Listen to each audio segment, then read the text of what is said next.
Uniteno kaijenu jenara. Uniteno kaijenu jenara rubara. Onyenza puta. No diachi tena maya.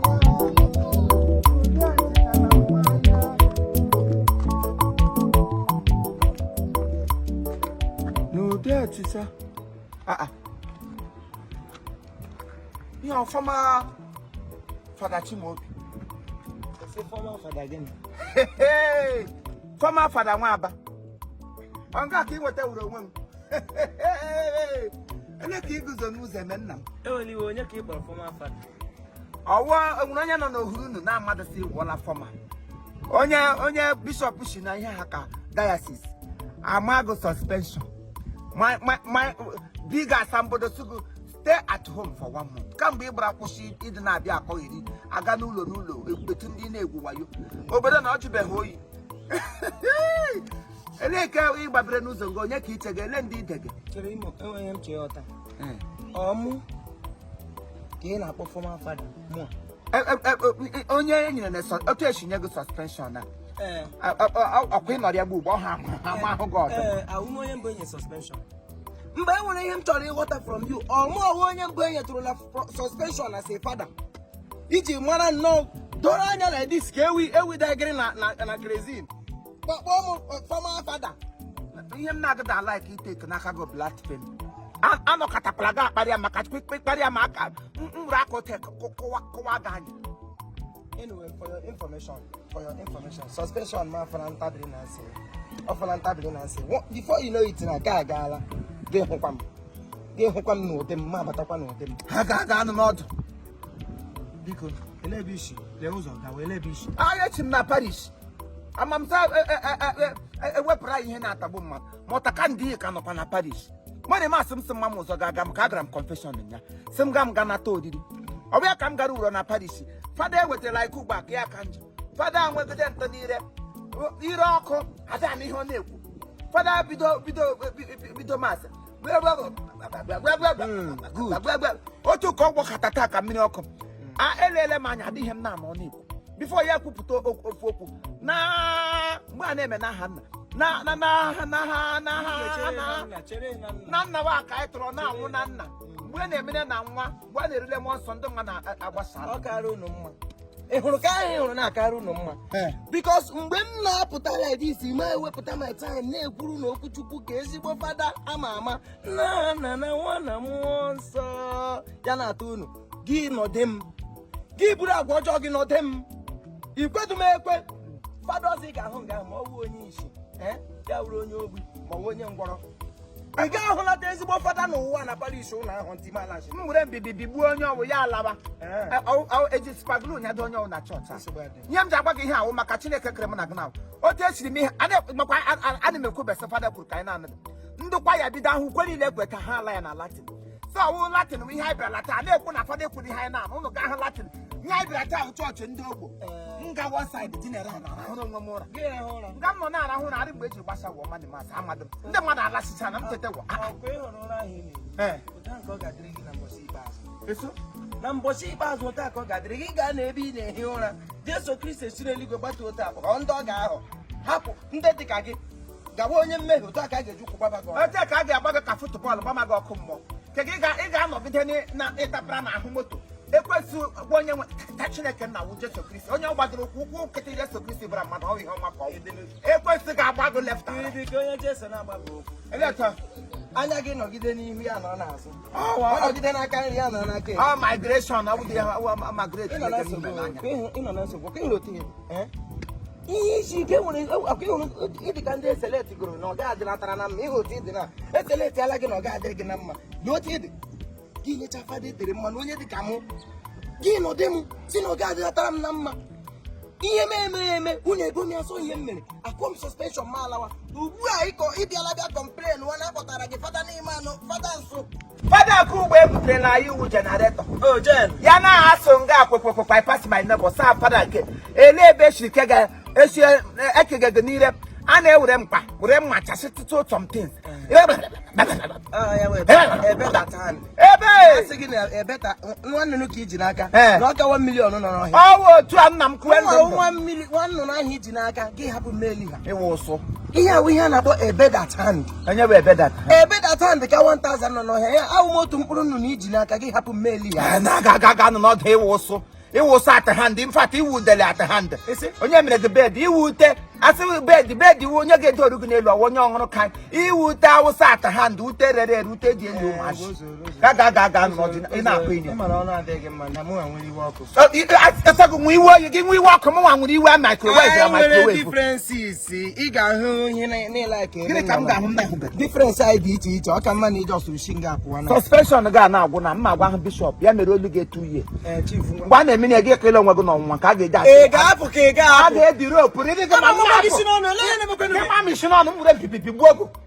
look suspension and no kwele mi work no o change go kwa my lifestyle oriri am change ele my lifestyle asi a change nda go oriri nna natali to mena mi iwe na-egwe m ngwa pụọ ya anwoshi mi kepu ele bi sa ga post go mi no chance suspension o hem chore na parish ele parish ko maka onye nwụla bege meka de ahụ gide mata na parish nwa na onye ọgwụ nwa ga siri ka any na nche bata na parish am ebu ụzọ gwa ha se chụpụ gị edepụ gị from obodo anyị ga na worship na my na mmere enu bịa ị ga-enutu onye nna m na moto lele ihe na chino ino gwara moto iji kemo nke ga-anọchara m moto ele moto ko ọgwụ nwa moto ịzụtali moto parish gbakọrọ agbakọta ego bigago ihe moto atụkọlalụ ndị ome were ụtọ were ego a na-ahụ da ahụ ndị ome isi mkpa atụkọlalụ ezi gago moto ego elewe ego gị ihe moto ndị isi mkpa ka ị na-anya ego elewe ise gịnị ime ego ole m tụrụ na St. Joseph gị mega aka gị kpa maka Chineke m kwụgwa ga anọkọtakwara gị kama ihe ebe ahụ ka ị ga-akụ osisi gị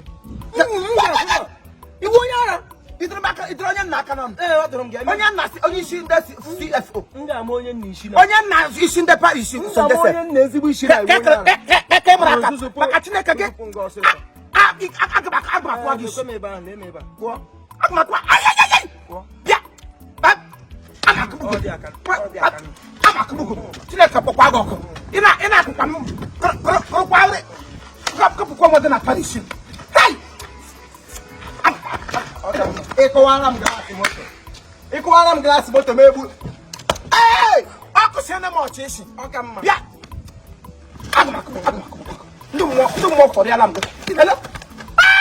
ijiri mmiri bandị maka Chineke ịla ala m aga m ama akpọrọ gị bishọpụ ka aka m ga-edobe gị gịnị mgbanwere ihe ka ọgụ n'isi imebiela ụwa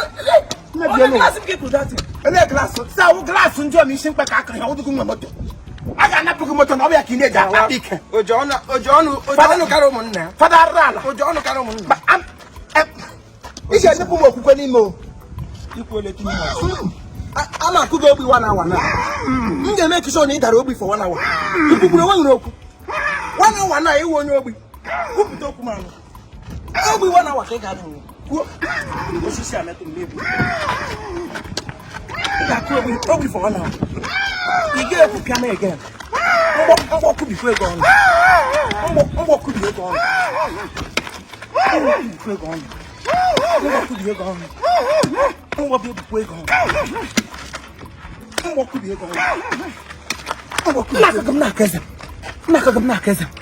ịfụsikwara m aka n'ọnụ ọbụnigwe agbachikwa ego ebi na-esi eri ị ga-anwụnye anya gị ọkwago bịa nga ị ga-anwụ taa ịgbala m pen n'anya gafekwe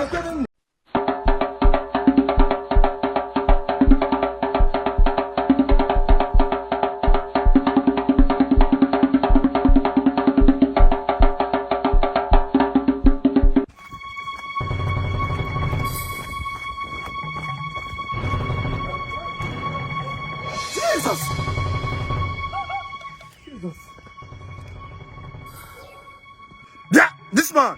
Can you not boy so? Sir? nwoke ka ibu gasị isu ihe m bụ ka m bụ isi ibu ka ibu. What about her son? Nwoke wee kidnap under na-ekwu maazị ọbara Jizọs ụgwọ narị atụ egwu ji abịa Mwa, a kidnapper. Who sent me? Jesus. Oh, Jesus. Oga, anybody here? Can you bring Aba? They walk him game by PM.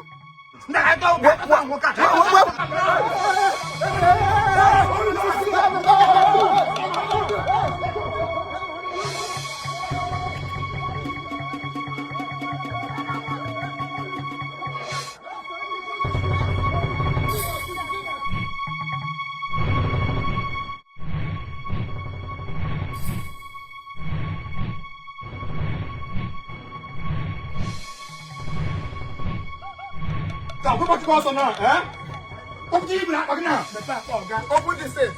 Okay, the pain on I clam this out, chief. Come with I'm in for go wow. Kidnapper, Kezibu.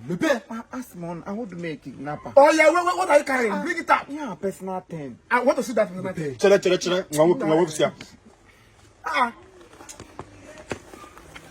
You want some sauce? Ebuzilodi. Hey! I'm going to hear you see money. I'm going to see somebody's head. Open his eyes off. Sir? Open it here. Ah!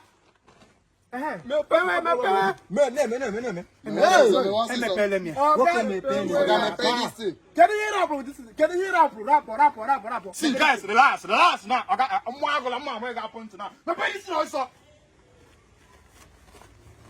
You should like cleaner. Wow.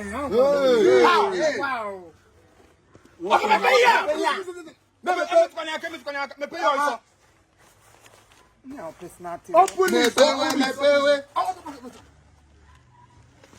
Wow. Listen, Marika, listen.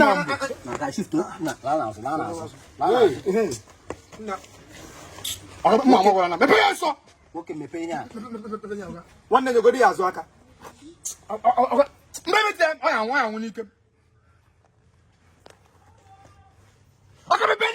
Nelival oil, abaza koku. Nelival engine oil. Jackie, imagine that half actually this. Now, boss, I would make ignata. Yeah, Nelival engine oil. I'm gonna use it for my car. Huh? So you update.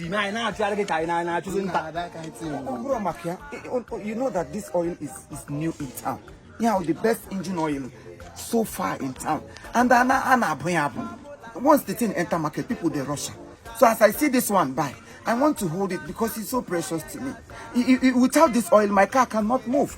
So immediately I see this one, I bought it, I buy it, I zero it. My hide the Ajide say you cannot back and got you in a motor. Took my who's the end day woji. Okay, folk go. When I'm all you your updates not important.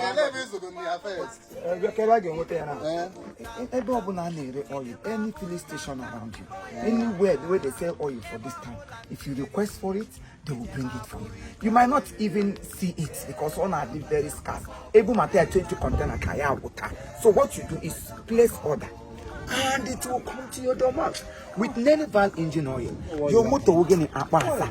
Good morning, Lagos. Good morning, Onitsha. Good morning, Abuja. Good morning, Onitsha. Nelival engine oil. Allah kocha.